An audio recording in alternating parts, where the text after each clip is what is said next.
Olá a todos e todos, sejam muito bem-vindas e bem-vindos à nossa primeira aula do curso do segundo módulo do SEI de Política Internacional, do curso de exercício de Política Internacional. Para quem já está acostumado com o modelo, tranquilo, sem nenhum problema, acho que vai ser fácil saber como as coisas funcionam, mas para quem não está acostumado com o modelo, essa aula vai também servir para dar uma orientação acerca de como esse curso vai funcionar especificamente. Eu vou fazer isso logo no começo do nosso vídeo e vou fazer de uma forma breve, porque os outros professores estão também fazendo a mesma coisa. Uma das vantagens de eu pegar essa aula na quinta-feira e não na segunda é que vocês já passaram por algumas outras semanas do Passe Livre e eu não vou ficar aqui ocupando o tempo de vocês com as coisas que vocês já viram. O que eu vou focar também, e isso acho que vai ser mais proveitoso, é falar sobre política internacional no CACD, falar sobre o edital de política internacional, falar sobre algumas orientações importantes em termos de seguir os estudos de política internacional para o CACD, falar de estratégias para lidar com a prova objetiva e com a prova discursiva, integrando, claro, essa estratégia de lidar com as provas ao que vai ser feito no nosso curso. Esse vídeo ele deve demorar cerca de 1 hora, mas eu sempre prometo cerca de 1 hora e a coisa sempre passa. A última vez que eu prometi uma conversa de 1 hora, ela demorou 2. Não vai ser o caso aqui, porque é algo bem direto, mas qualquer dúvida que vocês tenham, não deixem de escrever, de mandar aqui no chat.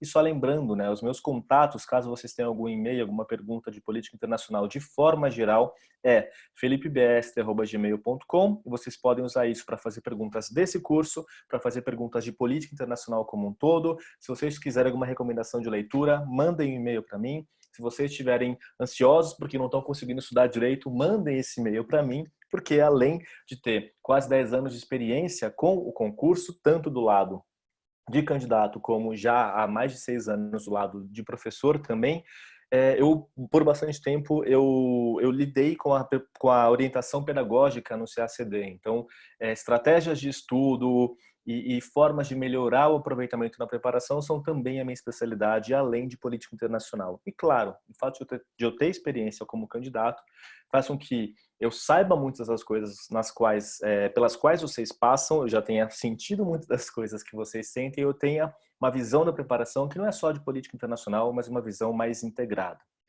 Esse curso vai ser ministrado integralmente por mim, então as 3 aulas que tem nos próximos meses, né, a aula discursiva e as 2 aulas de objetivas, elas são ministradas por mim, as listas principais e as questões, tanto a principal quanto os padrões, são preparadas por mim. Já a lista complementar, vocês vão ver, ela é uma outra estrutura, obviamente tudo passa por mim, mas no caso da lista complementar, ela é feita de forma integrada. Mas sim, o curso vai ser dado integralmente por mim, curso de exercícios. Além disso, esse aqui é meu Twitter, caso vocês queiram dar uma olhada. Claro que no Twitter a coisa vai além. Eu também xingo muito a diplomacia brasileira atual no Twitter. Quem não xinga muito a diplomacia brasileira no Twitter? Eu compartilho também outras informações que são relevantes de forma geral para a política internacional. Então, se quiserem seguir também, sintam-se à vontade. Bom, em relação à política internacional no CACD, e eu começo por aí, o que a gente precisa olhar com mais atenção é, primeiro, o que tem no edital, quais foram as mudanças pelas quais a gente passou nos últimos anos, como isso impacta a preparação, e nesse caso especificamente, como eu não tive essa conversa com o pessoal do curso de exercícios do SEI, que começou no final do ano passado, ela vai ser algo novo para todo mundo. Eu tive essa conversa em algumas palestras que eu dei aqui no IDEG. Fazer alguns comentários em relação às leituras para a prova de política internacional, focando no edital. Atualização, como lidar, essa é uma questão muito comum, e a linguagem, que na prova de política internacional é algo absolutamente central. Quando a gente pensa no edital de política internacional, a gente bem sabe, desculpem a confusão, mas o edital é grande, a gente bem sabe que tem muita coisa que está aqui incluída. Porém, essa organização do edital ela nos é muito favorável. É diferente do edital, por exemplo, de história, que em geral você segue uma divisão que é cronológica e não como está no edital de história, que facilita a vida de vocês, cronologia. Ou diferente do edital de economia, que tem muitos e muitos e muitos e muitos itens, o que, por um lado, detalha o que vocês precisam saber, mas, por outro, é difícil de vocês acompanharem ponto por ponto. O de política internacional ele tem uma estrutura que nos é mais fácil de lidar.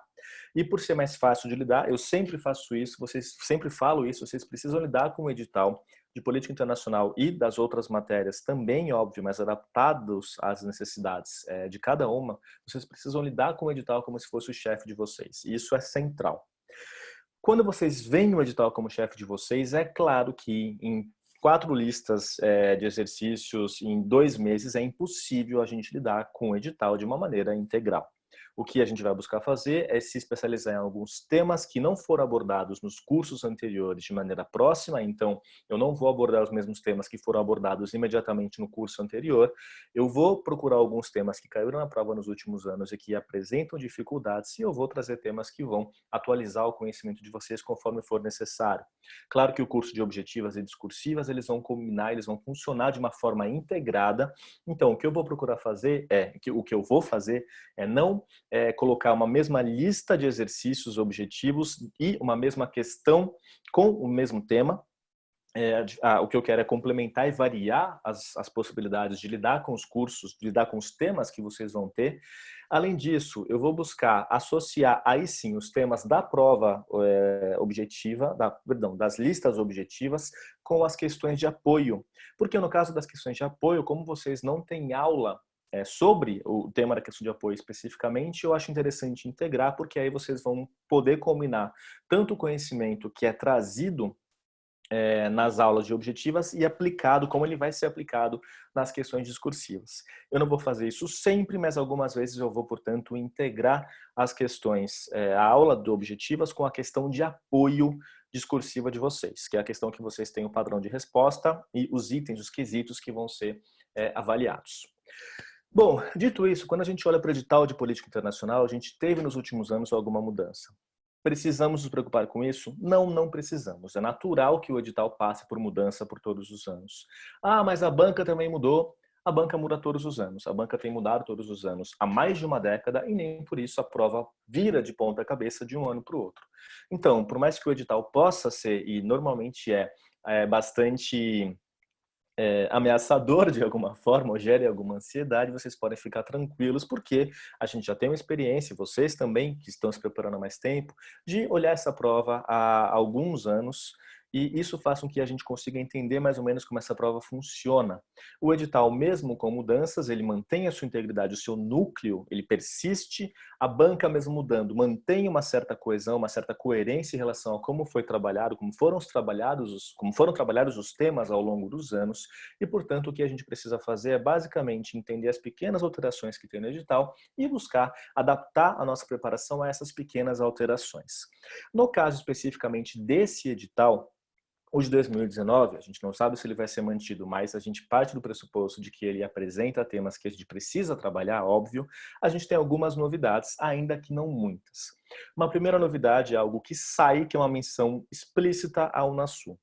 É natural, se esperaria isso basicamente desse edital, mas a preocupação com a integração da América do Sul persiste.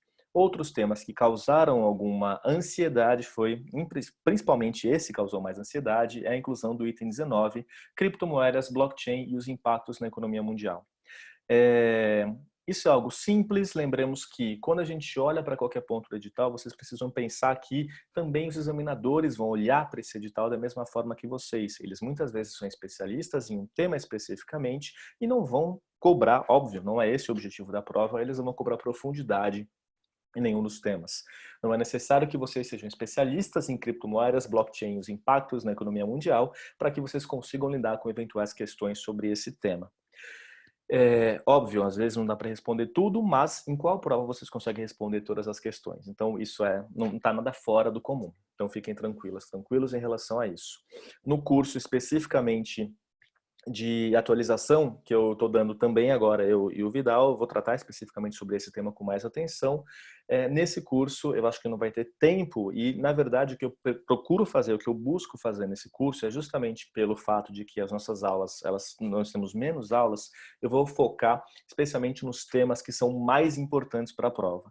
Criptomoedas, blockchain, os impactos na economia global não é um tema dos mais importantes. Se cair, vai cair pouco. E é muito mais interessante dar atenção ao multilateralismo, dar atenção à América do Sul, dar atenção ao Oriente Médio e outros temas que têm mais atenção em termos globais, sem sombra de dúvida. Então é assim que esse curso vai ser estruturado.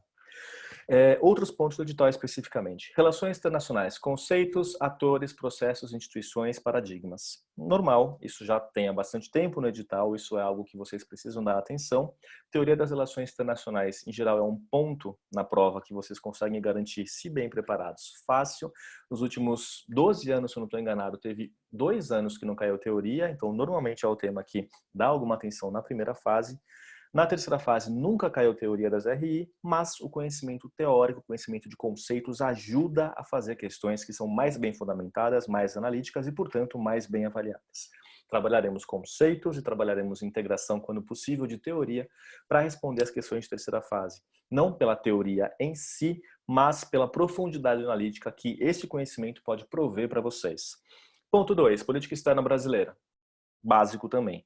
Evolução é desde 45, quer dizer que só cai desde 45? Pode ir um pouco depois, um pouco antes, perdão, mas o foco é 45 para frente. Isso também é válido nas questões de terceira fase.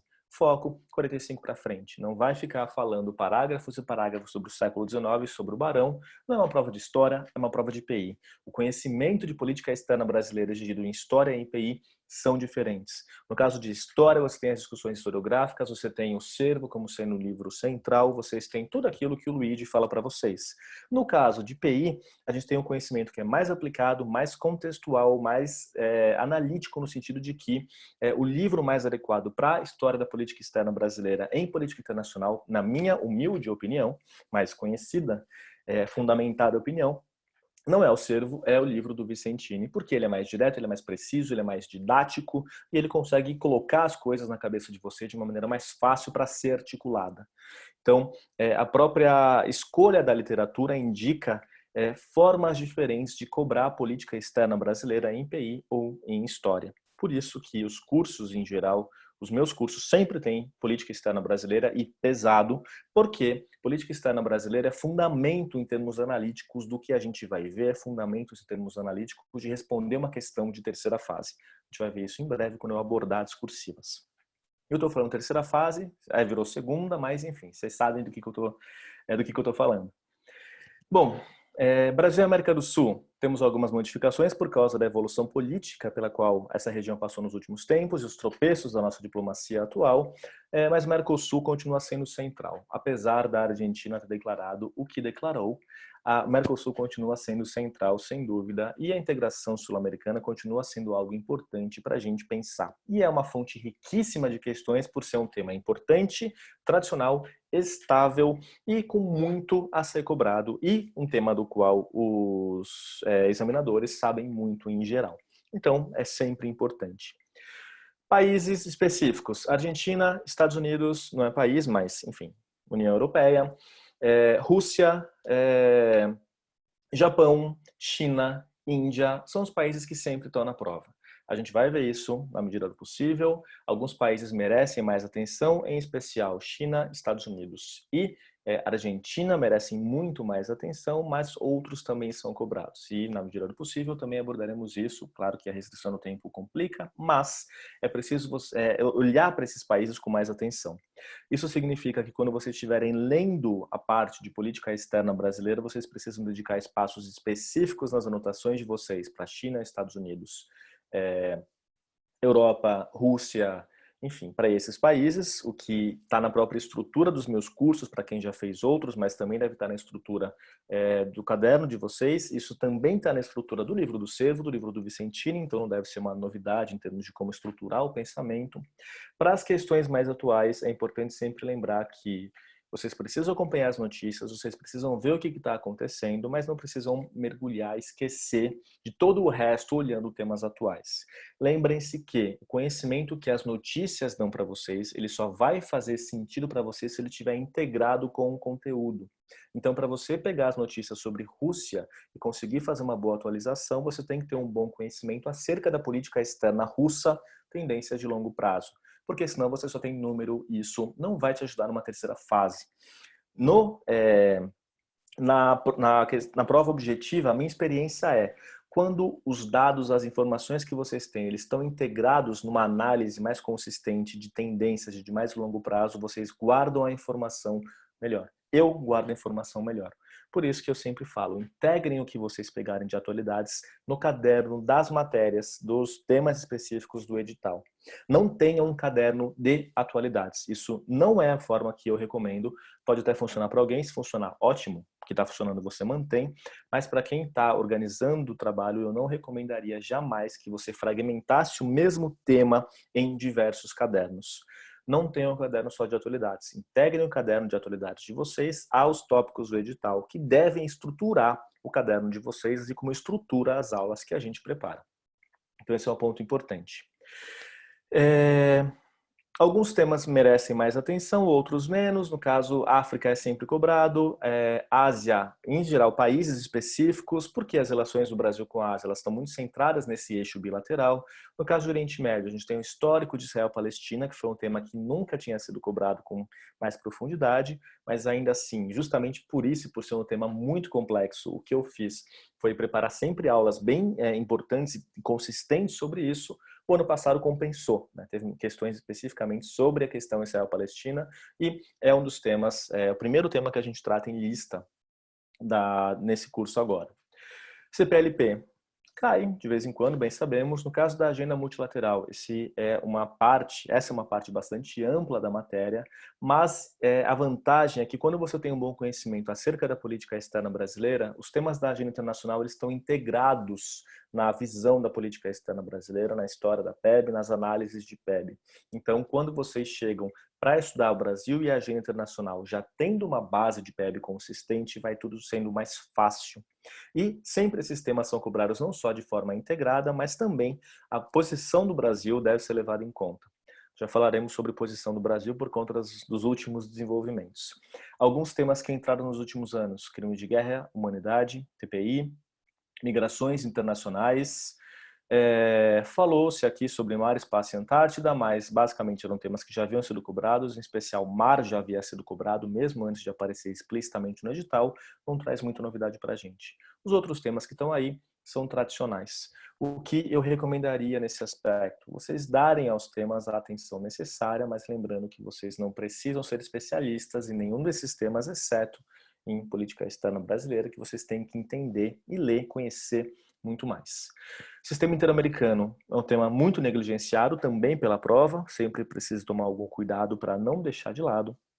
Formação de blocos econômicos, dimensão de segurança, coalizões, cooperação sul-sul, são todos temas que de alguma forma estão integrados na posição do Brasil, geralmente, mas que merecem alguma atenção especial. Em geral, em especial, a questão de BRICS, a questão de cooperação, a questão de acordos sendo negociados, já que não são poucos atualmente. Então, é isso que o edital nos apresenta. Temos algumas novidades, mas nada que mereça muita preocupação. E sempre o que eu repito, o que vocês precisam ter muito claro é que o que vai garantir vocês serem aprovados não vai ser vocês saberem tudo sobre imigração, caso caia uma questão. É vocês saberem tudo sobre aqueles temas que são recorrentemente, tudo assim, terem um bom conhecimento, óbvio, boas leituras e um bom fundamento naqueles temas que são recorrentemente cobrados.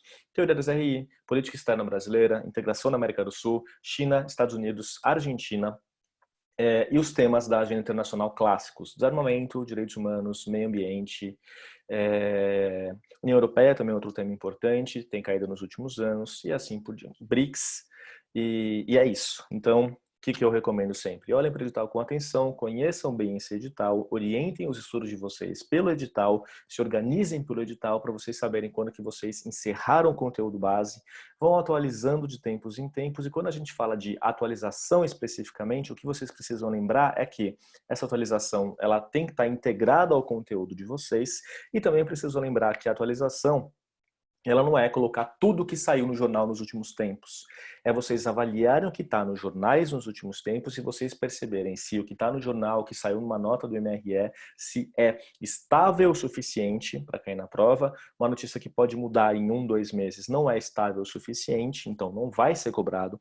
E se é relevante o suficiente para cair na prova. Então, algo muito específico sobre, não sei, relação Brasil e Suazilândia, provavelmente é algo que vai ficar de fora. Então é algo que vale mais a pena deixar de lado e focar no que é mais central e que não está envolvido no edital, do que ficar pegando todos os detalhes que, enfim, nossa memória ela tem uma capacidade limitada Então, a gente tem que lidar com essa capacidade limitada e usar bem o espaço na nossa cabeça. Atualização, portanto, não é um trabalho mecânico, mas é um trabalho de reflexão e um trabalho de integração. Vocês vão refletir se vale a pena ou não, se é importante ou não, e vocês vão integrar isso ao material de vocês. Sempre façam isso na hora de atualizar o material. No caso das leituras, esse curso ele tem poucas aulas por causa do tempo, são 2 meses de curso, vocês bem sabem. Porém, o que eu recomendo? Enquanto vocês estiverem fazendo o curso, vocês provavelmente vão ter, vocês não vão dedicar, enfim, vocês vão fazer as listas, vocês vão fazer as leituras recomendadas, tenho certeza, mas vocês também seguem a vida na preparação de vocês. Vocês podem se dedicar durante esse tempo para outras matérias, mas como é um curso de exercícios, como é um curso avançado, eu sei que muitas vezes vocês estão trabalhando em diversas frentes ao mesmo tempo. Vocês estão fazendo as questões de PI, mas vocês também estão lendo os textos de PI para um outro ponto do edital que vocês sabem que vocês têm alguma deficiência. Aproveitem o tempo desse curso, depois também, mas durante o curso é mais fácil, para pedirem qualquer recomendação, para vocês pedirem qualquer indicação de leitura sobre qualquer tema do edital de política internacional que vocês precisarem. Usem esse contato que vocês têm comigo, que é mais próximo, que é semanal, para que vocês consigam melhorar a preparação de vocês de forma integrada. Nós, professores, nós servimos para poupar tempo de vocês, nós servimos para estruturar a preparação de vocês, nós servimos para dar leituras que são mais orientadas e mostrar e falar como vocês devem ler os textos que são recomendados. Se aproveitem disso, porque isso economiza tempo, logo dinheiro de vocês. Então, usem bem esse tempo que vocês têm aqui, mandem mensagens, meu WhatsApp, não coloquei no primeiro slide, mas sempre passo. Meu número é +44 7464 18 21 91. Esse é meu WhatsApp. Manda mensagem se vocês se vocês quiserem tirar alguma dúvida, não tem nenhum problema. Claro que se você mandar uma mensagem é capaz de demorar um pouco para responder. Eu tenho horários específicos para lidar com o WhatsApp. Mas, enfim, eu vou responder. Então, qualquer coisa também está aí meu contato para vocês. Em relação às leituras, tem as leituras que vocês podem fazer sem uma orientação do professor, que são poucas, mas são as leituras mais amplas. Tem algumas leituras que precisam da orientação do professor.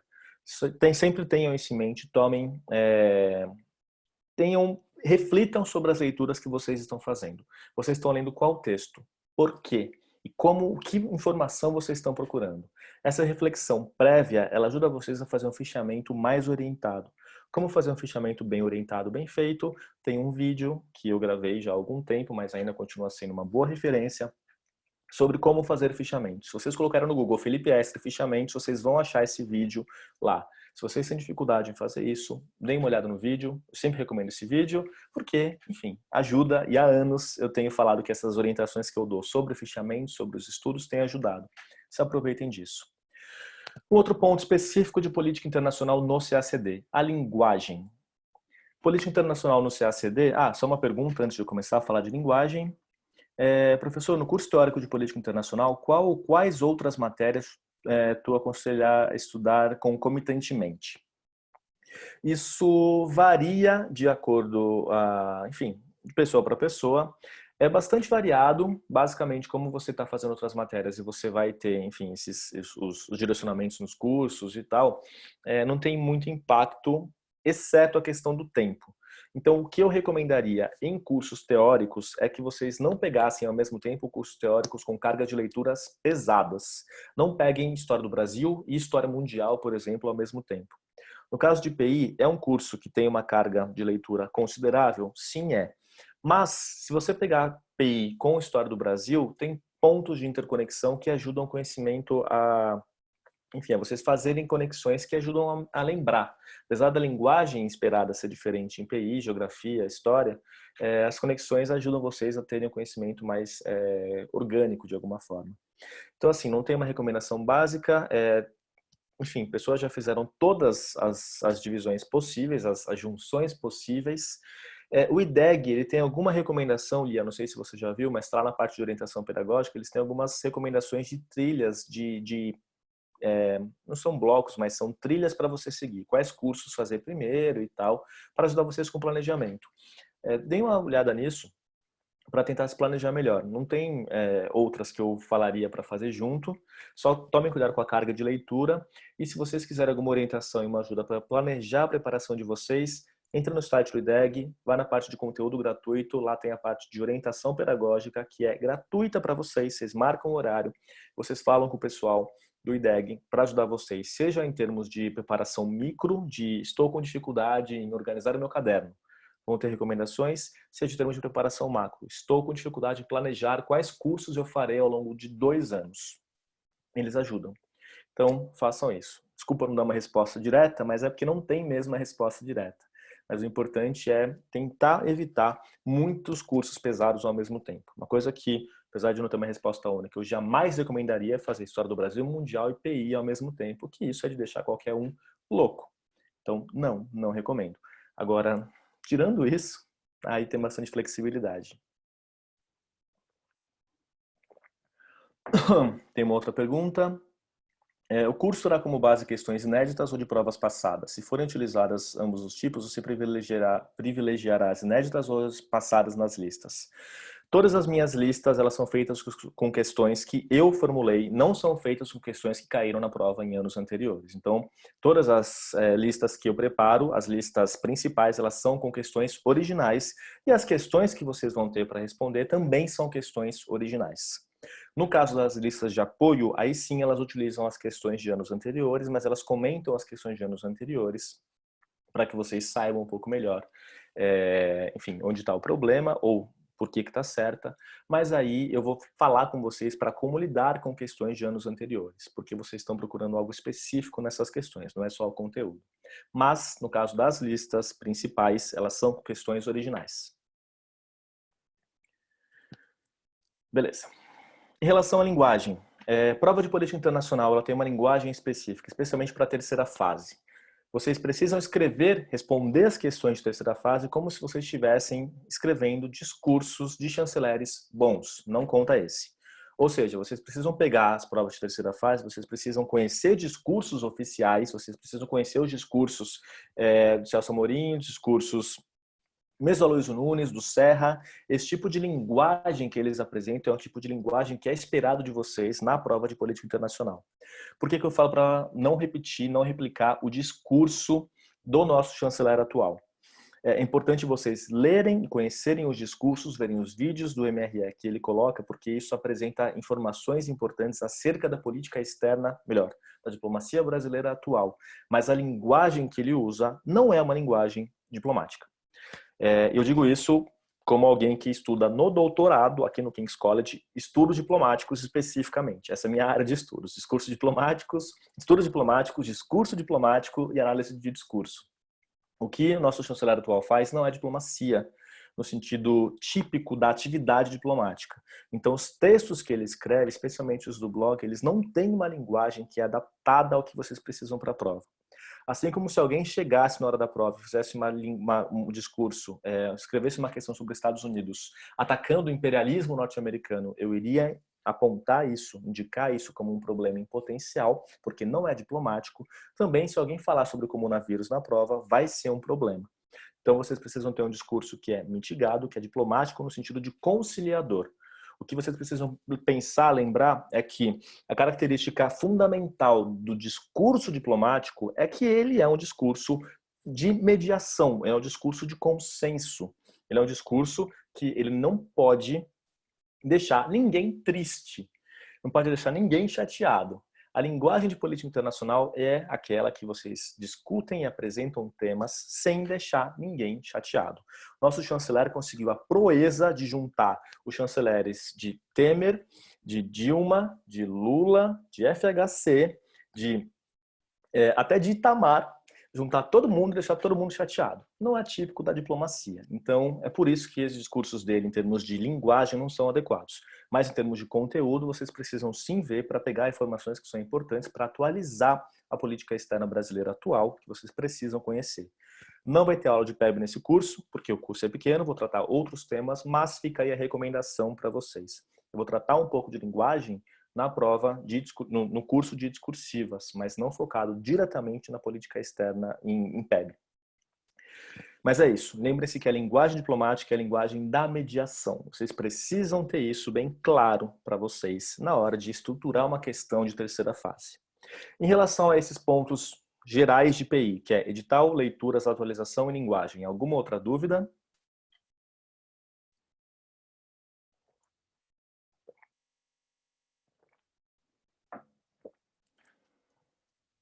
Creio que não. Então, sigamos. Bom, o curso em si, já comentei. O curso ele é composto, o curso de objetivas, por duas listas principais, com correção que vai ser feita por mim em vídeos de aproximadamente 2 horas, entre 1h30 e 2. Eu não sei se vocês já perceberam, mas eu falo rápido e eu sou elétrico e eu sempre fui assim, então basicamente não tem coisa que eu goste menos do que perder tempo. Os cursos eles são pesados, tem bastante coisa e é isso num tempo que eu acho que é adequado. Como esse é um curso mais avançado, em geral eu posso passar mais rápido pelos conteúdos do que um curso teórico, um curso inicial.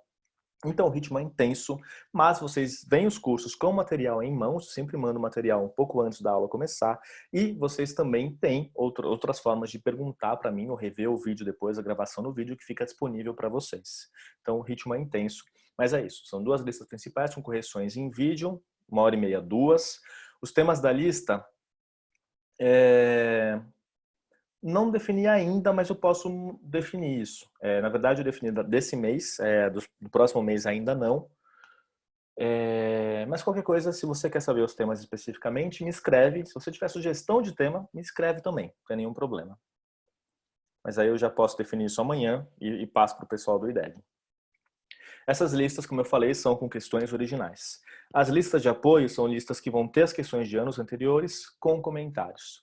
Nas questões de anos anteriores, o que vocês estão procurando? Vocês estão tentando entender o que o examinador esperava de vocês nessa questão. E esse é um ponto central.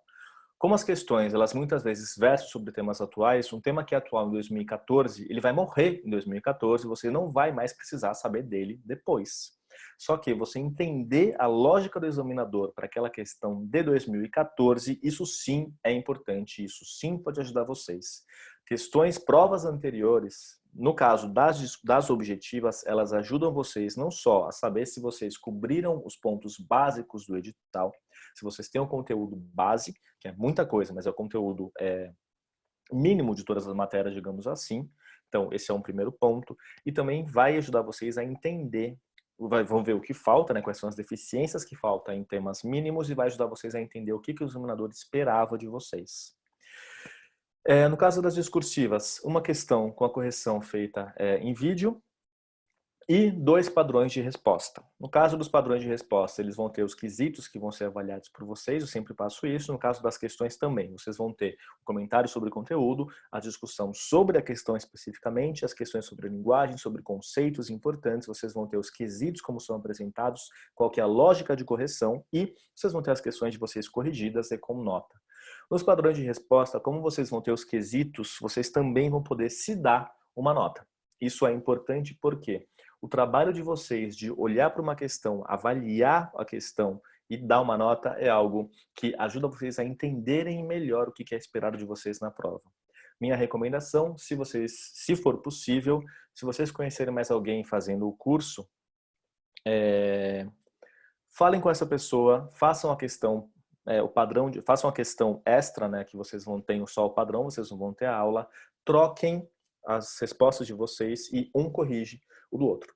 Isso é excelente, isso é um exercício que faz muito bem para vocês entenderem o que é esperado de vocês na prova. Se colocar na posição de examinador ajuda vocês a entenderem melhor como a prova funciona e, portanto, a irem melhor na prova.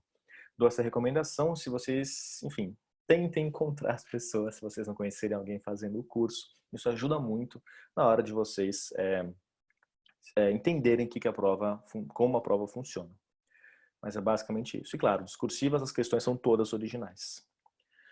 No caso das questões objetivas, tem 3 tipos de questão na prova de política internacional. Isso é replicado também nas nossas listas. São as questões de nível fácil, moderado e difícil. A questão de nível fácil não quer dizer que é uma questão fácil. É uma questão, na verdade, que ela cobra o conteúdo que você precisa saber.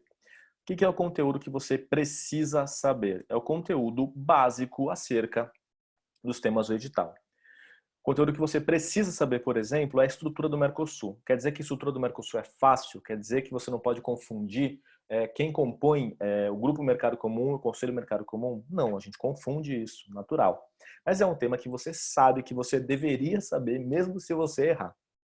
As questões de conteúdo moderado são as questões que elas apresentam uma lógica que é indireta na hora de você pensar. Por isso é importante entender o que o examinador quer. Por quê? Eu sempre dou esse exemplo. Há 3 anos, se eu não estou enganado, teve uma questão que cobrava, uma assertiva, que falava que o Brasil estava entre os 12 maiores parceiros comerciais da Rússia. Você precisava saber quais eram os 12 maiores parceiros comerciais da Rússia para responder essa questão? Não, você não precisava e você não deveria. Você não precisa decorar quais são os principais parceiros comerciais de todos os países mencionados no edital. Brasil você precisa, outros países não. Comércio é um dos temas que vai ser abordados. Mas o ponto é, nesse caso especificamente, eles esperavam que vocês soubessem quais são os padrões de exportação da Rússia, como é um país no edital, isso é esperado de vocês, e saber que a Rússia exporta em grande medida hidrocarbonetos, saber que grande mercado da Rússia é a Europa, e portanto imaginar que não haveria 12 países europeus ou no entorno regional russo que teriam comércio maior com Moscou do que o Brasil, é algo que não faz muito sentido. Então, basicamente, o pensamento ele é curvo na medida que você não sabe com certeza a resposta, mas você tem a condição de avaliar. Isso faz ou não faz sentido com base no que eu sei? E dar um chute informado. Não é um chute, você vai dar uma resposta precisa, nesse caso. Não, o Brasil não é um dos 12 maiores parceiros comerciais da Rússia, mas você vai saber a resposta. Então, isso aqui, o grande ponto é esse pensamento circular, digamos assim, na hora de responder. As questões de nível difícil, elas são questões que tratam de temas muito específicos dos temas centrais da prova, ou são questões que tratam de temas marginais em termos de conteúdo. Uma questão muito difícil são as questões, por exemplo, sobre a Grécia, que caíram há 2, 3 anos na prova, nas questões objetivas de política internacional. Essa era uma questão difícil, eram temas muito específicos e, assim, questão difícil, a fácil, elas são normalmente aproximadamente 40% da prova. As de nível moderado, elas são quase 40% também hoje em dia. As de nível difícil vão ser em torno de 10%. Bom, na verdade 20%. Por quê? Tem as de nível difícil, temas muito específicos, mas tem as de nível difícil absurdas. São aquelas questões que elas foram feitas para deixar em branco, foram feitas para desestabilizar vocês. É o que o Luigi costuma chamar de cota da banca. O que vocês precisam saber é que algumas questões vocês não vão conseguir responder, mesmo, tá tudo bem, branco, passa para a próxima. A questão é que vocês precisam mirar, e isso é normalmente o que tem de questão muito difícil na prova, a não deixar em torno de 5% de questões em branco na prova. Vocês também vão ter que lidar com essas escolhas nas listas que eu vou preparar, porque eu também vou colocar algumas questões que vocês vão ter que pensar, deixa em branco ou não. A questão para deixar em branco é a questão de tema tão obscuro que você não tem a menor ideia e, portanto, não tem fundamento para pensar se faz ou não faz sentido, ou questões que estão escritas de uma forma que é tão confusa que você não sabe o que o examinador quer. Isso é um problema, isso acontece às vezes, isso é um erro da banca, não tem muito o que fazer. A questão do ano passado sobre relação comercial com a Coreia do Norte seria qual nível? Essa seria uma questão de nível difícil, essa seria uma questão que pegou detalhezinhos, especialmente porque naquela questão a própria banca se enrolou e teve pontos que levaram a muitas pessoas a elaborarem recursos. Então essa questão com a Coreia do Norte era uma questão um pouco mais delicada. Tinha forma de você tentar achar uma saída? Sim, tinha forma, só que a própria banca acabou se enrolando. Eu particularmente, eu não lembro agora exatamente o conteúdo dessa questão, mas eu lembro que haveria ferramentas para conseguir responder, só que não eram ferramentas muito simples, então deixar aquela questão em branco seria algo absolutamente razoável. Mas a questão que caiu há 2 anos sobre a OCDE, por exemplo, apesar de a OCDE nunca ter sido cobrada na prova especificamente, perdão, o SCE, a questão sobre a OCDE mesmo. A questão sobre o CDE, que caiu na prova, ela era de nível tão simples em termos de faz ou não faz sentido que você conseguiria responder tudo, mesmo se você não soubesse nenhuma informação específica sobre a OCDE. Então, vocês não devem se assustar com o tema da questão. Vocês devem saber que o examinador prepara questões para vocês para assustar, mas muitas delas vocês conseguem pensar se faz ou não faz sentido por outros caminhos, e a gente vai ver outros caminhos na hora da prova, e saber identificar quais são os tipos de questão com as quais com o qual vocês estão lidando. Esse é um outro treinamento que esse curso vai apresentar para vocês. Cada questão tem estratégias específicas e muitas vezes vocês precisam lembrar que o examinador, justamente por não ser especialista no tema, também comete umas gafes. Uma das gafes que já vai estar na primeira lista de apoio de vocês, que examinadores cometeram, foi, por exemplo, falar que os acordos de Oslo criaram a Autoridade Nacional Palestina. A rigor, não. Os acordos de Oslo não criaram a Autoridade Nacional Palestina. Se você pegar e ler os acordos, eles não criaram a ANP, não está lá. Mas, por causa do que aconteceu nos acordos de dar um espaço para a administração palestina, foi criada a ANP com esse objetivo. A pergunta é, o que o examinador quer saber de mim? Ele quer saber se eu sei os detalhes, o texto dos acordos de Oslo, ou ele quer saber se eu sei mais ou menos do que se trata, o que aconteceu. Em geral, a resposta vai ser o que se trata do que aconteceu. Em geral, vocês não vão colocar errado por um pelinho ovo. Claro que isso dificulta o trabalho de vocês. Claro que essa falta de cuidado que às vezes tem nas questões dificulta o trabalho de vocês. Mas muitas vezes não vai ser isso. Em geral, não vai ser isso que vai colocar a questão de vocês, a questão como errada. Um outro exemplo foi chamar a aliança estratégica que o Brasil tem com a Argentina de parceria estratégica. O examinador está querendo saber se você sabe o nome especificamente ou ele está querendo saber se você sabe a importância dessa relação bilateral. Provavelmente é a importância. Quando vocês vão perceber, ou teve uma outra questão, que era uma questão sobre o protocolo de Kyoto, isso de 2015, se eu não estou enganado. Na questão falava que, de acordo com o protocolo de Kyoto, os países eles deveriam reduzir em 5,2% as suas emissões de gases com base em 90. Se você olhar o texto do acordo, você vai ver que não é 5,2 ponto. É, em média, 5,2, mas os países eles têm todos um nível específico. O que o examinador queria saber? Se você viu o detalhe do acordo, se você abriu e olhou especificamente cada um dos itens, ou se você sabia que o acordo quer redução com base em 90. Segunda opção. Em geral, o examinador quer algo mais amplo. Então, quem ficou nesse detalhe e colocou errado, perdeu o ponto.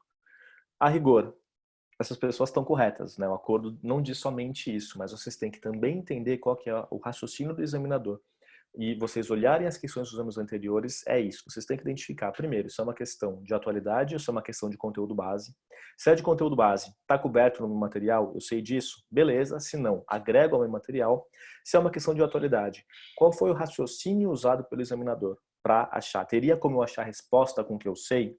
Porque você não vai decorar quais são os 12 parceiros da Rússia. Você tem que saber o raciocínio.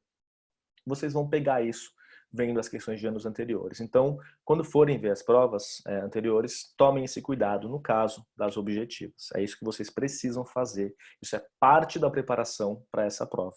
Preparação não é só conteúdo, é entender, é linguagem, enfim, isso virando, se convertendo em pontos. Tá aqui. Questões das provas anteriores que eu falei. Aproveitem essas questões de provas anteriores e aproveitem as listas para identificar deficiências, identificar a deficiência, vá suprir essa deficiência e indo além. Tá essa coisa meio weird word, mas a ideia é a gente trabalha de forma conjunta. Eu não consigo, com o tempo que a gente tem, cobrir absolutamente tudo. Para isso, eu teria que dar um curso teórico. Vocês já fizeram cursos teóricos, não. Enfim, o que vocês têm que fazer é utilizar o tempo para também sanar outros problemas que porventura vocês tenham em termos de conteúdo. É isso aqui que eu falo de trabalho conjunto. Utilizem o contato que a gente tem para incrementar, para melhorar a preparação de vocês de forma geral em PI e não só nos temas que aqui aparecem. Se aproveitem desse contato. Bom, em relação às discursivas, o que o curso de discursivas vai prover para vocês? Conhecer o perfil atual da terceira fase de política internacional do CACD. E para quem já viu, para quem já estava no curso anterior, isso aqui não é novidade, mas para quem nunca viu, enfim, aproveitem isso. Vocês têm que conhecer o perfil da prova, por quê? Vocês têm que entender o que o examinador espera de vocês Como vocês vão ser avaliadas e avaliados, então quais são os critérios que são utilizados, porque vocês terem os critérios fazem com que vocês adequem a escrita aos critérios para ter mais ponto, óbvio. Vocês têm que entender que cada tipo de questão pode ter estratégias diferentes de resposta. Então, questões de 90 linhas e de 60 têm estratégias diferentes em alguns pontos. Questões mais abertas têm tipos específicos de forma de você responder. Questões que têm muito conteúdo para colocar também. E tem várias estratégias adaptadas a esses tipos diferentes de questão. Com o tempo, quando vocês leem uma questão, vocês automaticamente identificam quais são as estratégias boas para vocês responderem, quais são os mais indicados caminhos. Um exemplo, se é uma questão de 60 linhas que vocês têm que responder 5 coisas específicas, você não vai fazer uma introdução falando, sei lá, normalmente o que eu falo é a introdução, ela não deve ser algo genérico, a introdução, quando a gente lê, ela deve orientar a leitura do examinador. Quando alguém que não viu o enunciado lê a sua introdução, essa pessoa deve inferir qual foi o enunciado da questão. Então, a introdução está ligada com o enunciado. E além disso, não só inferir qual foi o enunciado, mas saber qual que vai ser a sua argumentação daí para frente. Essa é uma introdução boa. Só que quando você tem 60 linhas para uma questão que tem 5 pontos para apresentar, você pode não escrever essa introdução típica, que é a introdução que orienta o examinador, e fazer o que eu chamo de introdução substantiva. Você começa na introdução já respondendo alguma coisa. Por quê? Você não tem espaço. Você pode terminar essas questões com muito conteúdo sem conclusão, não tem problema. Agora, se é uma questão de 90 linhas, aberta, no sentido de que você tem que discutir temas sobre multilateralismo e ordem, o que eu recomendo? Faça a introdução para o examinador não se perder. Faça uma conclusão para você amarrar bem seu argumento. Então, tipos diferentes de questão têm demandas diferentes que resultam em estruturas diferentes. Isso vocês também vão abordar nesse curso. E eu vou analisar as questões recebidas. Como? Claro que se der tempo, às vezes não dá, por conta do quando vocês mandam a questão, mas em geral, pelo menos 2 questões eu sempre recebo antes de eu programar a aula. Eu pego essas 2 questões e eu vou usar elas para preparar a aula. Vocês não vão só me ouvir falando o que vocês deveriam fazer, mas eu vou corrigir alguns pontos, algumas partes de questões que vocês enviaram também. E isso eu considero fundamental para que vocês tenham exemplos práticos, exemplos, enfim, vejam o que eu estou falando. Então, sempre aviso para todo mundo no curso. Se você não quer que eu aborde sua questão na aula, escreva por extenso. Caso contrário, escreva na prova, na folha de resposta. Caso contrário, eu vou partir do pressuposto de que você autorizou o uso da sua questão na aula. Claro que de maneira também anônima, não vou ficar expondo ninguém. Mas isso eu considero fundamental para a gente enriquecer o curso. Esses exemplos, essa troca entre vocês, ela acaba sendo bastante rica. O outro ponto, além de você conhecer a prova, isso eu considero o mais importante, esse é o mais importante, mas um outro ponto que, claro, também vocês estão procurando é revisão do conteúdo. Revisão do conteúdo e não só em relação aos temas, mas orientação, se necessário, para vocês seguirem no caminho. Outro tema central, façam as questões na ordem proposta. A ordem das questões nos cursos de discursivas, em todos os meus cursos, ela não é aleatória. As questões elas têm uma ordem e essa ordem tem um objetivo. Portanto, quem for fazer o curso, façam as questões na ordem. No caso, sempre façam primeiro a questão que eu propus e depois vão para as outras questões do padrão. Questão que eu propus e padrão. Sempre comecem com a questão que eu propus. Ah, mas se eu abriu a questão e viu que o tema não é dos que mais te agrada. Não preciso dizer que quando você abre a prova de segunda fase, você vê lá o que está na sua frente, nem sempre te agrada. Às vezes nada te agrada, mas você tem que responder. Esse desgosto com o que está na sua frente faz parte do treino. Então, tome esse cuidado. Questões fora do prazo. No último curso, eu tive algumas questões, alguns problemas, e por conta desses problemas, a minha correção atrasou. Mas, em geral, em 2 semanas, depois do final do prazo de entrega, eu entrego para vocês as questões. E agora o IDEG está sendo bem restrito em relação ao prazo para vocês enviarem as questões. Eu vou fazer o possível para em 2 semanas vocês terem todas as respostas, já adianto. Pode passar um pouco. Na última questão, passou quanto? Menos de uma semana. Eu devolvi não em 2 semanas, mas em 3. Foi, em 3. Então, não foi o ideal, mas eu corrijo todas as questões sempre. Mas tomem cuidado, que já aconteceu algo do tipo. Eu não sabia mais qual que era essa questão, mas isso é algo que hoje em dia não ocorre mais, então, enfim, fica o aviso aqui, mas vocês fazerem as questões no contexto que elas foram dadas é muito, muito positivo. Então não deixem passar. E se vocês puderem fazer a questão antes da aula, ou seja, antes do meio do mês, vocês têm a possibilidade de eu corrigir a questão, além de mandar os comentários, corrigir ao vivo na aula. Também pode ser positivo.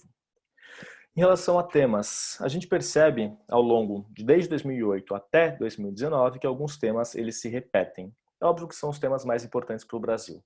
Argentina, África não é tão importante hoje, mas foi bastante importante, mas Argentina, política externa brasileira, Estados Unidos, agenda internacional do Brasil, em geral quando tem algum evento grande, esses são temas sempre, sempre importantes.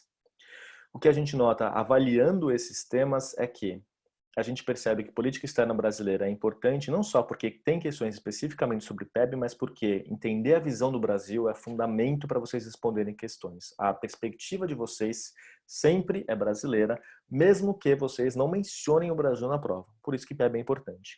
América do Sul, Argentina, mas também integração. Estados Unidos, nos casos de emergentes, tanto países quanto coalizões. Agenda internacional do Brasil, em especial esses temas. E no caso de temas atuais, nós temos alguma dificuldade por conta das mudanças na postura do Brasil nos cenários internacionais. O que ocorre é que a gente tem que ter algum cuidado na hora de apresentar conteúdos. E o que ocorre é que alguns temas dificilmente serão cobrados. Se forem cobrados, a perspectiva é histórica, ou seja, fixa no tempo. É algo mais de conteúdo, de avaliar se você sabe ou não sabe o conteúdo, do que alguma análise que seja proposta. Isso também vale para o TPS. Então, isso faz com que vocês precisem sim tomar cuidado e estudar todos os temas, inclusive direitos humanos e meio ambiente, mas saibam que assim como para vocês é difícil pensar em como escrever uma questão sobre um tema espinhoso, também é para o examinador ter que fazer uma questão e escolher um tema espinhoso. Então, assim como vocês vão se proteger na hora de escrever, o examinador também vai se proteger na hora de elaborar a questão. É necessário se preocupar? Sim, mas nada é absurdo, nada fora do esperado. Vocês não precisam esperar rasteiras desse tipo para vocês. Bom, em relação ao enunciado da questão, o que a gente nota é que ao longo do tempo, como vocês ficaram, enfim, afunilou, né, como tem menos vagas nos últimos anos do que tinha nas saudosas épocas das 100 vagas, as pessoas que prestam esse concurso, elas são mais bem preparadas. Sendo mais bem preparadas, o que diferencia elas não é só o conteúdo, porque em geral, quando vocês chegam na terceira fase, vocês têm o conteúdo na ponta da língua. O que diferencia é precisão e foco. Como que você avalia isso na prova? Fazendo enunciados que vão privilegiar precisão e foco. Quanto mais a gente passa ao longo do tempo, a gente percebe que os enunciados eles se tornam mais complexos, no sentido de que a gente tem comandos que exigem mais coisas, fatores domésticos e externos, ações, comparação e evolução, por exemplo, e não simplesmente como, ou identifique e sugira, ou melhor do que isso, discorra ou analise, discorra. Enfim, não é mais algo que você pode fazer sem problemas nessa prova. Então, foco é algo central. E outro ponto, muitas vezes as questões elas exigem uma perspectiva propositiva, que vocês olhem para frente e sugiram meios de ação. Primeiro fator que sai dessa análise. Respondam tudo que a prova está pedindo, tudo que está no enunciado. O grande problema, o grande motivo de perda de nota na terceira fase, na segunda agora, não é conteúdo, é precisão, é não responder o que o examinador quer. Então, respondam o que o examinador quer. Ponto. Outro ponto, se isso tem a ver com o primeiro, se a questão pediu para você ter uma perspectiva propositiva, proponha alguma coisa. Por quê? Mesmo quando vocês fazem uma questão mais analítica, vocês respondem o que está sendo pedido, vocês têm grande dificuldade em colocar algo novo, no sentido de que, se uma questão pede para você propor meios de ação, vocês necessariamente precisam propor algo que vai vir no futuro. Fiquem atentas e atentos a essas palavras-chave. Se é para propor, é algo para frente. Se vocês têm uma comparação a ser feita, não basta você pegar o item A e apresentar, o item B e apresentar. Você tem que contrastar A e B. Identifiquem palavras-chave no enunciado, respondam o que está sendo pedido E não tenham medo, vocês têm conteúdo suficiente para lidar com qualquer questão que apareça na frente de vocês. Pode não ser a mais brilhante, mas, novidade, nunca é. Já estive numa terceira fase e bem sei que se está absolutamente cansado, estressado, não tem tempo, está na correria, ninguém vai fazer uma coisa brilhante na terceira fase. Então, tá tudo bem, tá todo mundo no mesmo barco. Aqui estão alguns exemplos de questão. Basicamente, não vou passar por isso, que o tempo já está avançando, mas o que eu mostro aqui é basicamente como, ao longo dos anos, as questões se tornaram mais complexas, saindo simplesmente de escorra para algo discorra, contextualizando e analisando com um escopo temporal específico, e atentem ao escopo temporal. Essa questão que eu sempre mostro, ela nos diz o quê? O enunciado é sempre, o excerto motivador, ele é sempre parte integrante da questão. Mesmo que o enunciado aqui embaixo, o comando especificamente, diga o contrário. Por que eu trago essa questão? Porque, primeiro, essa questão, o texto, o comando era considerando os trechos de acima como motivadores, elabore o conceito de multilateralismo, examine as funções do Conselho de Segurança e, com base nisso, analise o tratamento internacional do conflito na Síria. Elabore o conceito de multilateralismo. Está respondido no segundo excerto. Ponto. Examine as funções e, com base nisso, o tratamento da crise da Síria. Não existe qualquer menção aqui à reforma do Conselho de Segurança. Mas no excerto motivador se fala sobre a reforma do Conselho de Segurança. Nesse ano, ainda tinham os guias de estudo que eram elaborados pelo próprio Rio Branco, pelo Instituto Rio Branco. No guia de estudo, a questão selecionada como exemplo dedicou um parágrafo para a reforma. Então, você não vai ignorar o que está aqui. Isso aqui ainda é o comando da questão, ainda é o elemento central. Só que o excerto, ele pode te dar resposta ou ele pode te orientar no sentido de dar uma dica do que o examinador quer que você aborde. Nesse caso, a questão mais bem avaliada, a questão do guia, falou sobre a reforma do Conselho, que não está explicitamente mencionada aqui, mas está no excerto. E, portanto, para quem conhece a prova, sabe que era esperado que você falasse da reforma. Essa é uma outra questão de 2016 que eu também gosto muito porque tudo o que foi pedido nesse enunciado complexo e gigante está respondido nesse pequeno excerto aqui em cima. As questões mais bem avaliadas basicamente pegaram o excerto e desenvolveram. Acabou. Depois vocês podem ler com calma, mas é isso. Os enunciados das questões, eles são centrais porque eles fazem, te mostram, te dão uma dica sobre o que o examinador espera e muitas vezes te dão a resposta da questão. Usem o enunciado a favor de vocês, comentem o enunciado. Se tiver algum excerto motivador, saibam que vocês podem e devem usar o excerto motivador para ajudar vocês. E aqui uma última questão. Eu coloquei a questão do ano anterior, mas para avaliar, né, que mesmo quando você tem uma perspectiva mais histórica, você tem algumas coisas no enunciado que vão ajudar vocês, mas o fato é que uma coisa que nos últimos anos foi favorável, e isso que eu quero mostrar para vocês, é que quando vocês têm itens A, B e C para responder, quando vocês sabem quais são os itens pedidos, isso ajuda vocês a responderem de forma mais precisa. Então, sigam isso. Nesse caso, falava, né, sobre o Azeredo, e aí os pontos específicos eram considerando essas informações, se dirige a um texto dissertativo acerca da política externa de Geisel, abordando necessariamente os seguintes tópicos: antecedentes do pragmatismo responsável e ecumênico na política externa de governos anteriores a Geisel, pensamento do Azeredo da Silveira no âmbito da política externa de Geisel e as principais linhas de ação do pragmatismo responsável e ecumênico. Provavelmente o item que foi mais complicado foi o segundo, falando sobre o pensamento do Azeredo da Silveira.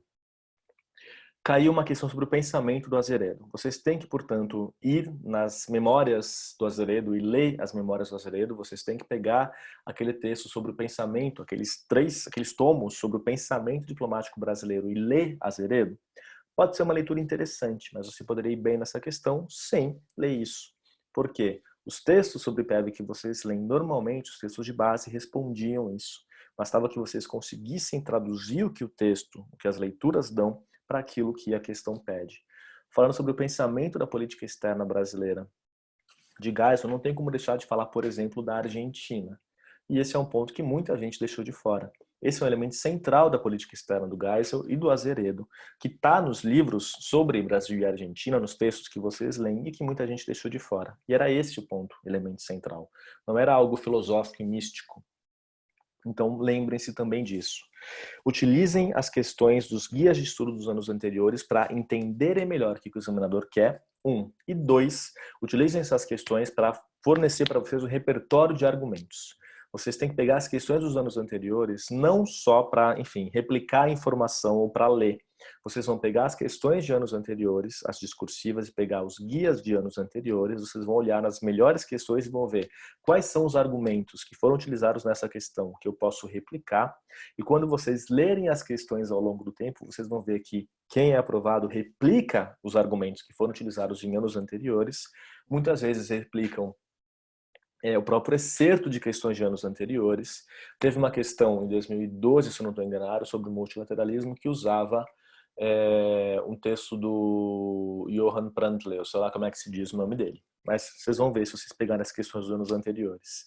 Depois dessa menção a esse autor no enunciado de uma questão falando sobre o multilateralismo, nos anos seguintes você vê pessoas citando a mesma ideia, o mesmo conceito do Prantler que havia sido colocado na questão de anos anteriores. Isso é um problema? Não. Tanto não é que está nos guias como as melhores questões. O que o guia também mostra pra gente, os guias de estudo de anos anteriores? As piores questões, elas são ricas para mostrar o que a gente deve evitar. Questão sem foco, questão que ignora o enunciado, são os principais problemas. E o melhor exemplo de todos é aquela questão sobre relações entre China e Japão, que a pessoa que foi aprovada respondeu sobre o Brasil e Japão. Em 2015, faziam 120 anos de relação Brasil e Japão. Muita gente foi para a prova pensando que poderia ter uma questão de terceira fase sobre esse tema. Eu, inclusive, que foi o último ano que eu prestei a prova, 15. Quando eu cheguei lá e eu li da primeira vez aquela questão, eu falei, não disse Brasil e Japão, óbvio, tá aqui. Eu não li o enunciado, eu li o que eu queria que tivesse naquela prova, que era Brasil e Japão. Depois, quando eu voltei para aquela questão, que eu percebi, eu falei, não é Brasil e Japão, é China e Japão. Que bom, eu percebi isso, mas teve gente que não percebeu, inclusive uma das pessoas aprovadas naquele ano. Fez uma questão falando não sobre China e Japão, mas sobre Brasil e Japão. Leu no enunciado o que queria, não o que estava lá. Enfim, pode ser interessante, mas é muito comum isso acontecer. Então, cuidado no enunciado. O que a gente percebe, portanto, é que as questões de terceira fase atuais, elas são analíticas e ou propositivas. Basicamente, essa é uma forma de o examinador diferenciar pessoas muito bem preparadas, não é só o conteúdo, mas também a análise de como você mobiliza o conhecimento. As questões histórico-analíticas, elas ganharam mais espaço nos últimos anos, porque esse tema é estável e livra o examinador de lidar com idiosincrasias da política externa brasileira atual e acabar se enrolando. Então, para o examinador se proteger, usa a questão histórica, que está lá, está no livro, está fixo o tema, não tem problema. Tem caído mais nos últimos tempos. A questão sobre política externa brasileira, Azeredo, questão sobre o Brasil e a Argentina, cláusula democrática do Mercosul, por exemplo, entre outras. Quais são os desafios da terceira fase? O tempo, foco, precisão e não inventa informação. Parece básico, mas muitas vezes, enfim, a gente já faz isso há bastante tempo, tanto eu quanto as pessoas que vão fazer a prova. Se a gente vê alguma coisa que parece estranha, se a gente para pesquisar, é estranho em geral. Então, cuidado, não coloquem informações exóticas, não coloquem uma coisa muito comum, falar que em 2000, os 193 países da ONU aprovaram tal resolução, votaram a favor de tal resolução. Em 2000, a ONU não tinha 193 países, ela tinha 191 ou 189, enfim, que seja. Evitem colocar dados cravados para alguma coisa que pode variar no tempo, evitem colocar dados cravados para alguma coisa que você não tem certeza, porque um dado cravado não é algo que vai te garantir ponto extra, mas se você errar algum dado cravado, isso pode te tirar ponto. Então, você corre risco sem necessidade. Então, tomem esse cuidado. Dos desafios, o tempo você não pode controlar, está pré-fixado. O que você pode fazer? Se adaptar. Treinem essas questões pensando no tempo. Como assim? Façam as questões de 90 linhas em cerca de 1h10, façam as questões de 60 linhas em cerca de 50 minutos. Às vezes não dá, às vezes passa, tudo bem, acontece, não tenho nenhum problema, mas tentem mirar nesse tempo. Mas de qualquer forma, anotem o tempo de vocês. Outra questão, foco. Isso está completamente na mão de vocês. Foco diferencia muita gente. Foco é a diferença, muitas vezes, entre 10 pontos de provas que têm rigorosamente o mesmo conteúdo, mas apresentam de formas diferentes. 10 pontos para questão, para duas pessoas que sabem a mesma coisa, é uma brutalidade de ponto. Então, tomem esse cuidado. Respondam o que está sendo pedido. Precisão, tanto em relação a dados que vocês apresentam, como em relação a responder também o que é pedido. Lembrem-se disso, esses são os pontos que vocês podem controlar, se aproveitem nesse ponto. Qual que é a preparação prévia para fazer uma questão de terceira fase? Você não pega, lê o enunciado e sai escrevendo. Você vai ler o enunciado atentamente, entender o que é pedido, levando em conta o excerto. Depois de você fazer isso, você vai planejar a sua resposta. Você vai identificar quais são os elementos essenciais que são pedidos. Em geral, são os itens ABC, 1, 2 e 3 que estão lá na questão. Vocês vão identificar quais são as palavras-chave que tem no enunciado, se tem comparação, alguma coisa do tipo. Compare ou indique meios de ação, qualquer coisa do tipo. E outro ponto também importante nesse momento, eu falei palavras... período, escopo temporal. Deem atenção ao escopo temporal da questão. É muito comum eu fazer uma questão falando sobre Brasil e Estados Unidos no governo Trump e alguém pega e me fala sobre Brasil e Estados Unidos desde o final da Guerra Fria. Perdeu o foco. Então, cuidado com isso. Depois de vocês planejarem a resposta, então, melhor, planejamento vocês entenderem o enunciado e aí identifiquem os elementos essenciais, as palavras-chave, façam um brainstorm direcionado e o que é isso. Você não vai ficar versando sobre o tema. Você não vai pegar a relação Brasil e Estados Unidos. Vou fazer um brainstorm de Brasil e Estados Unidos. Não. A questão é sobre Brasil e Estados Unidos e ela quer saber isso e isso de Brasil e Estados Unidos. Você vai fazer um brainstorm direcionado aos pontos que são efetivamente... Parece um rosto.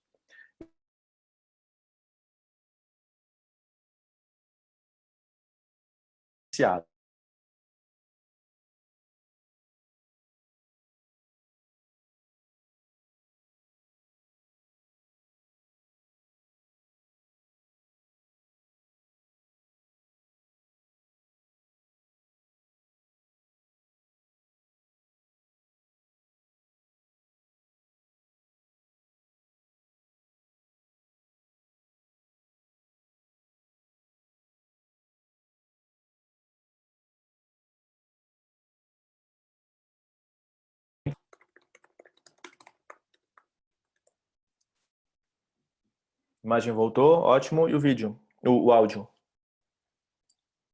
Maravilha. Perfeito. Bom, planejamento. Então, planejamento é isso. Identificar os elementos essenciais, fazer um brainstorm direcionado no que foi pedido e uma estrutura balanceada. Em termos de estrutura, vocês lembrarem que cada questão ela tem os pontos e vocês têm que dividir o espaço que é disponível entre os pontos da questão. Isso não significa que cada ponto merece o mesmo número. Vocês não vão dividir igualmente o espaço que vocês têm. Vocês vão ter que dividir espaço de acordo com a complexidade do item. O item que elabora o conceito de multilateralismo, ele pode ser respondido em algumas linhas. O item que fala sobre desenvolva quais são os benefícios, ou melhor, qual que é o impacto no fortalecimento do multilateralismo das relações China e Japão, não pode ser respondido em algumas linhas. Então, o que vocês têm que fazer é basicamente tomar esse cuidado para que vocês dediquem espaço adequado a cada item da questão. Itens descritivos exigem menos espaço. Itens propositivos ou analíticos exigem mais espaço. Um erro muito comum é as pessoas deixarem para o terceiro item, que em geral é o item mais complexo, o último item da questão geralmente é mais complexo, deixar pouco espaço. Vai respondendo sem prestar atenção em ocupar as linhas e quando chega você está na metade da última página e tem um item complexo para responder. Tomem esse cuidado. Meu e-mail, sim. Meu e-mail, vou colocar de novo aqui, felipebeestre@gmail.com. Se alguém quiser a planilha de acompanhamento de estudos, a planilha eu costumo chamar de planilha de diagnóstico, me manda um e-mail que eu mando para vocês essa planilha que eu fiz. Não tem só PI, tem as outras matérias também, só que as outras matérias têm que atualizar os pontos do edital. Mas me escrevam que eu passo para vocês a planilha, sem problema. Mas, em termos da preparação prévia, é isso. Essa preparação prévia, ela é necessária para vocês. Não é algo que, enfim, vocês não podem deixar isso passar, porque isso aqui faz com que a questão de vocês seja melhor e vocês não travem no meio. Quando vocês sabem o caminho de vocês, é menor a chance de vocês travarem, terem bloqueio no meio da questão. Isso, com o tempo, vai demorar entre 1 e 2 minutos. Se vocês no começo gastarem 5 minutos para fazer isso, não tem nenhum problema. Mas com o treino isso vai sendo mais rápido. Conteúdo de vocês, ele tem que fornecer análise que é necessária, informações e exemplos. Sempre forneçam exemplos de tudo o que vocês falarem. Não façam questões só no nível geral e conceitual. Mostrem o que vocês estão falando sempre e apresentem, quando necessário e possível, conceito. Por quê? A vantagem do conceito é que os conceitos, eles condensam uma ideia muito grande em poucas palavras. Isso economiza espaço. Isso mostra conhecimento. Um exemplo que eu sempre coloco é a ideia de interdependência complexa. Se vocês forem explicar o que é interdependência complexa, vocês vão usar um parágrafo. Se vocês mencionarem apenas interdependência complexa ou interdependência assimétrica, vocês não só economizam espaço, como vocês mostram para o examinador que vocês sabem teoria liberal das relações internacionais, mesmo que vocês não saibam. Se vocês usarem o conceito de bandwagon, por exemplo, você mostra que você sabe conceitos e que tem um conhecimento mais amplo. Isso faz diferença? Sim, faz. A gente avalia vocês de alguma forma. Sugestão. Essa aqui é a sugestão geral, mas cada tipo de questão pode ser adaptada. Introdução que não seja genérica, introdução que dialogue com o enunciado e apresente o que você vai falar. Desenvolva a questão de forma focada e coerente e conclua e de uma forma de preferência bem escrita, mas que tenha a ver com o que é pedido. Mostrem também que vocês têm capacidade de ter uma reflexão autônoma. E na hora de elaborar a questão, vocês nunca, nunca, nunca partem do que vocês sabem, mas sim do que foi pedido. Por quê? Vocês sempre sabem muito mais do que a questão quer. Se vocês fizerem um brainstorm sem direcionar, vocês vão perder o foco e vão fazer uma questão absolutamente ampla. Planejamento é com base no comando, e aí vocês encaixam o que vocês sabem no comando. Com cuidado para a seleção de exemplos. Vocês estão falando, por exemplo, sobre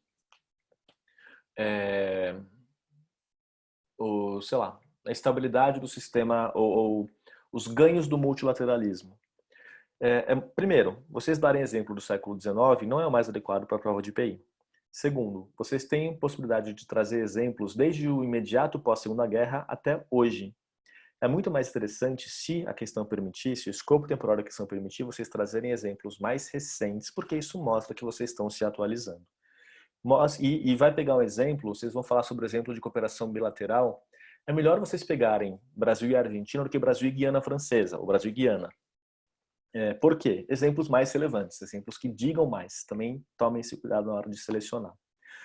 E é isso. Existem alguns textos que eu considero bibliografia essencial porque eles apresentam algumas ideias que são importantes em termos de conteúdo e eles têm uma linguagem que é interessante em termos de política internacional na terceira fase. E esses são os 3 textos que eu recomendo de bibliografia essencial em termos de conteúdo e linguagem. Política Externa Brasileira, Padrões de Descontinuidades no Período Republicano. Esse é um texto excelente para apresentar a vocês a linguagem e a como articular um texto para a terceira fase. A mesma coisa do Benoni Belli e Felipe Nasser, que são 2 brilhantes diplomatas mais novos que o Gelson Fonseca, mas que sempre têm um domínio da linguagem e uma adequação ao discurso diplomático sensacional. Então, não sei se vocês leram um texto recente do Belli falando sobre os 200 anos do Brasil, a independência. Enfim, um primor de texto falando e criticando a diplomacia atual, mas de uma maneira que não deixa ninguém bravo. É típico diplomata. Esse é um texto bom para vocês terem como padrão de tipo de escrita, de linguagem. E o Gelson Fonseca, da parte 3, que ele fala sobre a política externa brasileira atual. Recomendações finais. Tempo é escasso, então utilizem da melhor forma possível. Se orientem pelo edital e pelas questões de anos anteriores, tanto no caso das questões de anos anteriores, as objetivas, identifiquem o tipo de questão e vejam o que era esperado de vocês. No caso das discursivas, em termos de repertório de argumentos, usem os guias de estudo dos anos anteriores para ajudar nisso. e aproveitem a orientação que eu e os outros professores podem dar para vocês. Meu e-mail é esse, meu WhatsApp é esse, tá aqui meu canal do YouTube que tem o texto eu não sei se está funcionando ainda, mas enfim, tem o texto, o link do texto de fichamentos. E outra coisa, no canal do IDEG tem muita informação que ajuda vocês. Muita informação de graça no canal do IDEG, no site do IDEG, para orientar vocês nos estudos. Eu dei há 3 semanas uma palestra sobre preparação e estudos em tempos de Covid-19. Se você está com dificuldade, por exemplo, para se organizar nos estudos, veja aquela palestra. Usem isso, tem muita informação de graça, te poupa tempo, te poupa dinheiro. Se precisarem de ajuda, além do que está no canal, mas explorem esses conteúdos do canal e do site, mandem e-mail para o IDEG para marcar uma orientação personalizada. Uma coisa que sempre me dizem, bom, há pouco tempo virou moda essa coisa de coach para o CACD. Eu nunca falei isso para ninguém, mas eu sou um coach formado pelo Instituto Brasileiro de Coaching, e se tem uma coisa que meu curso de coaching me ensinou, é que o que normalmente é vendido como coach para o CACD não é coach, é orientação. Se você tem a possibilidade de ter uma orientação para o CACD de graça no IDEG, por que você vai pegar e vai gastar milhares de reais com orientação quando você pode pegar esse dinheiro e investir em dezenas de cursos? Usem o tempo de forma sábia. E não contem para as pessoas que eu sou coach, apesar de eu acreditar no coach, eu ainda, enfim, nos últimos tempos isso é um pouco delicado, não sei nem como, né? Enfim. Mas então, utilizem tudo isso que o IDEG tem de graça para vocês, que isso é orientação de estudos, e isso ajuda vocês. E cada um dos professores é a melhor pessoa para orientar vocês em cada uma das suas respectivas matérias. Então, utilizem isso também para que vocês consigam organizar o tempo de vocês. O grande ganho de uma orientação de estudos é basicamente ajudar vocês a organizar o tempo que vocês têm para a preparação. A gente faz isso. Então, utilizem isso, gastem o dinheiro e o tempo de vocês de uma forma mais leve, digamos assim. E, bom, é basicamente isso que eu queria dizer para vocês. Qualquer outra dúvida, aproveitem agora. Se não, me escrevam depois também, sem problema. Pergunta você acha melhor fazer a lista objetiva no modelo tipo simulado, cronometrando o tempo e sem consulta, ou fazer a lista olhando o caderno e estudando junto? O que eu recomendaria... Nossa, é engraçado, nunca me fizeram essa pergunta para a questão objetiva. No caso da lista objetiva, talvez seja interessante você acompanhar o tempo para ver como que tá, mais ou menos. Mas o problema da questão objetiva é que é o seguinte, cada matéria tem um tempo diferente de responder as questões. Então, questões de português, elas vão demandar mais tempo do que de PI. Questão de PI, muitas vezes você bate o olho e você responde na hora.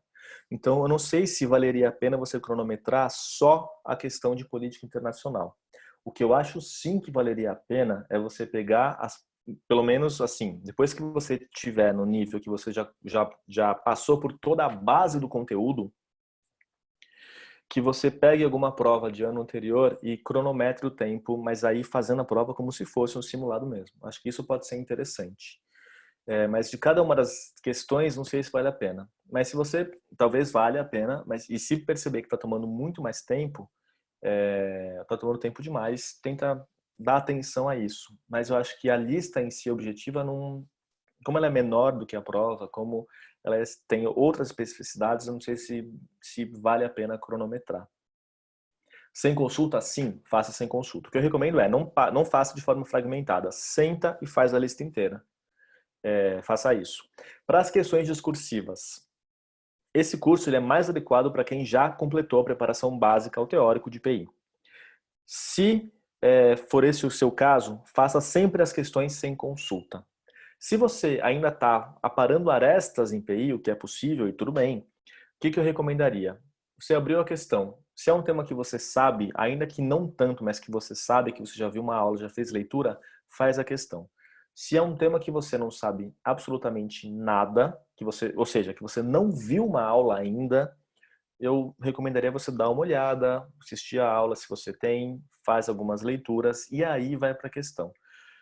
A exceção eu preparo de tempos em tempos algumas questões que elas são deliberadamente feitas para que você não saiba tudo sobre o tema, porque seja um tema difícil mas que você vai ter que dar um jeito de qualquer jeito. Se for esse o caso, coloco um asterisco lá na prova de vocês e falo. A questão é difícil, mas faça essa questão sem consulta. Por quê? 2015, por exemplo, tinha uma questão sobre relações Brasil e Japão. E a relevância dessa relação, dessa dinâmica para o multilateralismo, em especial para o fortalecimento das Nações Unidas. O grande ponto é, essa questão não era sobre Brasil e Japão, não, perdão, China e Japão. Essa questão não era sobre China e Japão somente, ela era sobre China e Japão e o fortalecimento do multilateralismo. O grande elemento dessa questão era você fazer o link de China e Japão com o multilateralismo. Era um tema que as pessoas não vão conhecer mesmo. Então, vocês serem treinados para questões que apresentam temas desafiadores, mas que vocês têm condições de responder, faz parte da terceira fase. Então, o que eu recomendo, se for esse o caso, eu vou avisar, mas é basicamente isso. Vocês conhecem os temas, fizeram a preparação base, façam a prova sem consulta, as discursivas. No caso de você não ter completado todo o conteúdo ainda, se é um tema que você conhece, faz sem consulta. Se você não conhece o tema ainda, vai estudar, a menos que eu indique. Objetiva, vai direto, sem consulta. É isso, para você identificar quais são os problemas que você tem. A lista também te ajuda a identificar pontos fracos. Vocês têm que saber quais são esses pontos fracos para vocês conseguirem saber quais as leituras que vocês têm que fazer. A orientação pedagógica está sem horário disponível. Sabe quando irá abrir novamente? Não tenho ideia. Isso é com o pessoal de lá mesmo, mas o que você pode fazer enquanto isso, Beatriz, é você tentar ir no site, no canal do IDEG e dar uma olhada. Quais são os problemas que você quer? Qual é a orientação que você precisa? Sobre, enfim, planejamento de estudos. Existem alguns vídeos lá sobre isso. Tenta ver lá o que isso pode te oferecer enquanto você não consegue achar um horário. Mas eu não sei quando abre, infelizmente. Aqui, ó. A Jaque respondeu. Obrigado, Jaque. Eu mandei e-mail para o IDEG e me informaram que há disponibilidade a partir de 30 de junho. Mande e-mail para eles também. E é isso. Bom, gente, então é isso. Ficamos por aqui. Espero que tenham gostado da aula. No fim, falei um monte. Normal, né? Qualquer dúvida que vocês tenham, não deixem de me escrever. E que bom que gostaram. Fico contente. Aquilo, né? Se eu fizesse alguma coisa há tanto tempo e não fizesse minimamente bem, eu ia ficar um pouco chateado. Então, que bom que a aula foi interessante. E nos vemos então semana que vem. Grande abraço a todas e todos e até mais.